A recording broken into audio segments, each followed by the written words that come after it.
Man, it's wonderful having you on your the channel you're building. You mentioned something because I look at this from a spiritual perspective, narcissistic abuse from a spiritual perspective.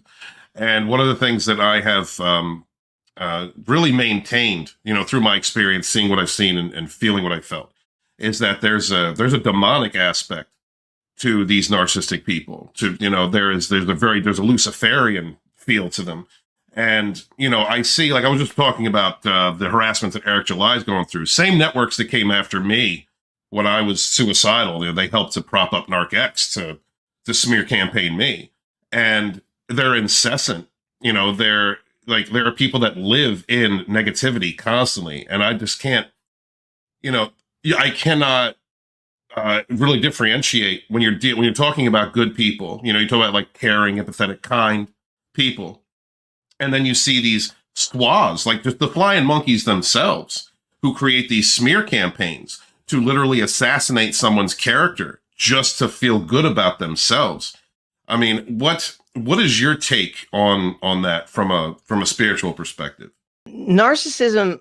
I have a playlist on my main YouTube channel. And you have a little about section where you can do a little intro about what you think. And also I sent you that song that I wrote that has a little blurb about it. And I call it it's satanic personality disorder.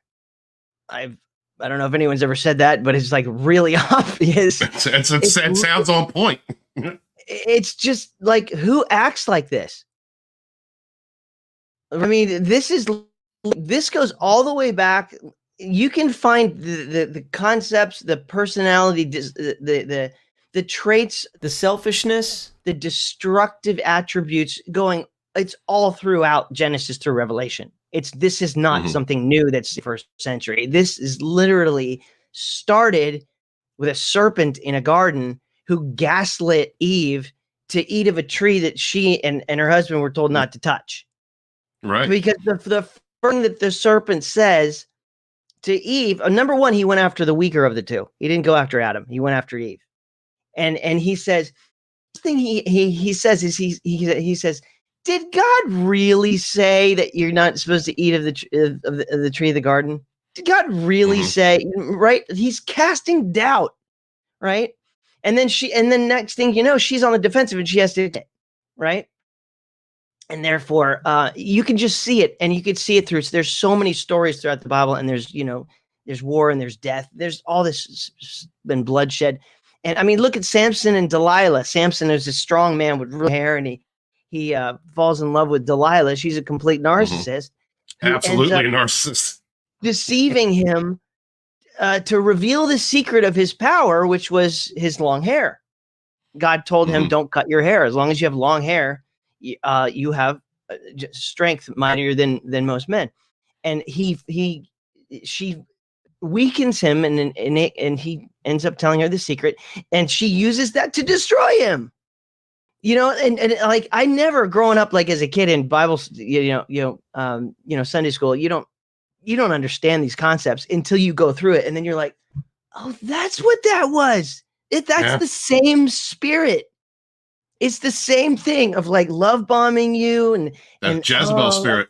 Exactly. Yeah. And then as soon as you reveal it, they're going to stab you in the back with what you give them. And so this is all throughout Genesis to Revelation. So there's nothing new. We're dealing with a spiritual entity. And I've thought about this. I don't know if you thought about this, Stephen, but when it was in January of 22, I was like brutally discarded, and I was kicked out of the house, and I was like homeless, and it was horrific. And all of my stuff was basically now owned by someone else. And I only got some of it back by someone who's, said that they loved me. And I was so confused. I was telling a friend on the phone while I was in a hotel, like just this insane, the events that led up to this.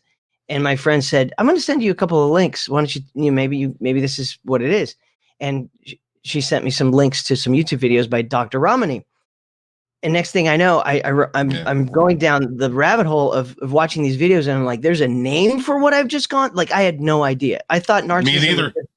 I just thought a narcissist was that jerk over there that bullies people and he thinks he's better than everybody and his mommy didn't love him. That's all I thought, right? I had no idea. And then you realize that this is a massive topic on YouTube, on Instagram, on TikTok. It's a massive topic. This is not an isolated event. And what's crazy, and this is I'm getting back to the spiritual aspect of this. How are all these people behaving in a very similar, the same way, the same cyclical patterns? They didn't go to school to learn it. This boggles, like, I don't think this way at all. I would have to go to university and like learn how to behave like this because I can't behave like this. How are these people that don't even know each other all doing the same crap to people? I think that it is literally, there is a connection. There is a connection on a spiritual level. They're literally, I think it's satanic personality disorder. I think people, for some trauma that they went through when they were younger, they split or they had to do something to protect themselves and they opened a gateway and they got hosted. I can't explain it any other way. How are all these people who don't read a book? Like here's a book. I have to buy a book like this to learn how to do narcissism. Right. Right. Like these people don't, they just treat people this way. I think it's not just a flesh. It's not a mind thing. It's a spiritual. I really believe that. It's the only answer that, like, how are these people and how do other narcissists find other narcissists to like get to and like to attack other people and they're like on the same page immediately, you know? How NarcX did that. Go ahead. No, NarcX did that. I was watching we were covering Sam Vaknin and I was doing research on him, and there's different types, there's the different types that are possessed with these spirits. The covert and an overt narcissist. Overts are usually male, covert's usually female. And my covert at NarcX found an overt narcissist, very immature, semantic, relies on sex, brutish, type.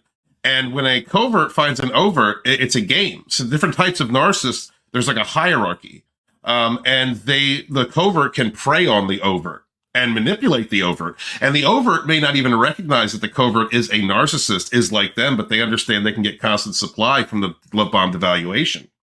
That couple would cheat on one another. The negative, demonic, satanic spirit within them, they find one another. They absolutely do.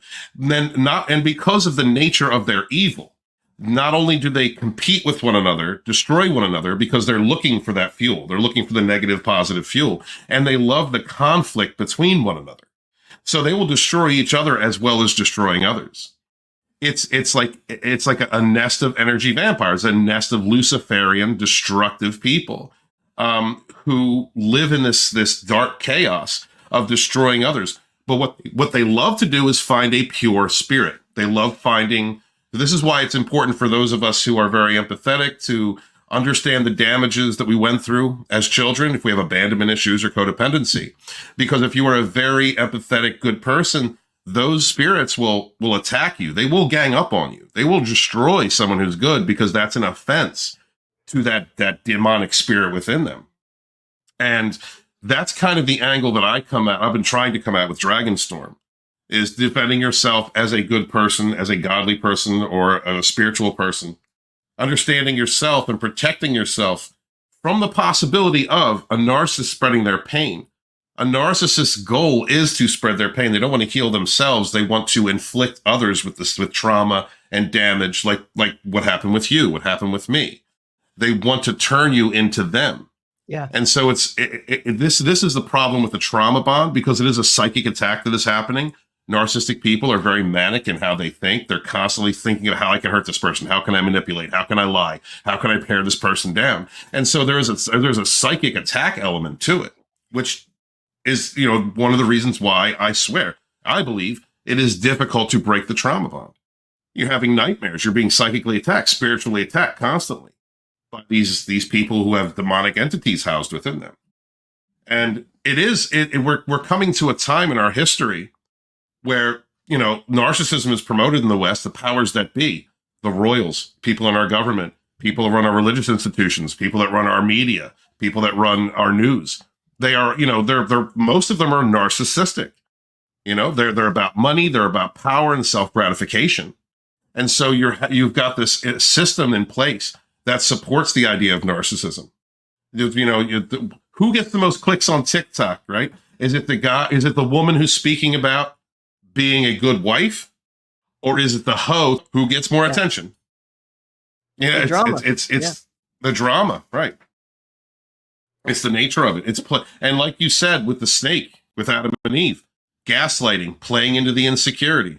Like with Samson and Delilah, playing into the man's insecurity, making her think that she was something she wasn't. She could discover his weakness and then destroy him from within. This is the same system that we see everywhere in all of these institutions, at least the nefarious people that are running them. It is a spiritual warfare, you know, from no matter how you slice it. That's the way I see it, brother. Yeah, it is. Do you want to add anything on before I hail the chat? I talk. You know me, I'm a talker. Well, you got competition, man. We're gonna work out. Yeah. No. I really believe that it's a spiritual thing. And so we're attacking this from a completely different angle. You got to protect your mind. I know that if you've had an argument, these people, I sent you my song earlier today, and in the lyrics, really good, man. Thanks. In the lyrics, it talks about, you know, what is this madness? A deadly game, manufacturing emotions just to feed on the same. I've been haunted by the darkness, had my energy drained. What is this madness? A deadly game, manufacturing emotions just to feed on the same. Sharp accusations bringing shame to the soul, with blackened eyes and words of lies to scorn and control. They manufacture your emotions. Like, I never thought that somebody who told me that they loved me would literally be aggravating me on purpose just to go, what the, you know, WTF? Like at the end, by the end, when everything was falling apart, I had this WTF hanging over my head constantly. Yeah, right. Because nothing made any sense anymore. Because I was holding on to the love. I was holding on to the I love you so much. But then, like, one day I would wake up to I love you. And then, like, hours later in the evening, it would be a rage of I hate you. And then the next day, I love you. And then in the evening, I hate you. And then I'm just like, who are you? Like, what the? And you just realize that there is something very off here. I've seen eyes turn black. I've seen the eyes dilate so big that it's like an animal that's now like on the hunt. Like, it's feral. Yeah. And it's not natural. It's supernatural. Yeah. I really believe that. So we have to realize, I think it's in Ephesians 6:12. It talks about that we wrestle not against flesh and blood, but against principalities and powers. That kind of a thing. Like Paul about that. And he says that's real. That's real. And I think that's not just something from biblical days. That's here and it's now. And that's why we're here talking about it. Absolutely, Scott. Absolutely, man.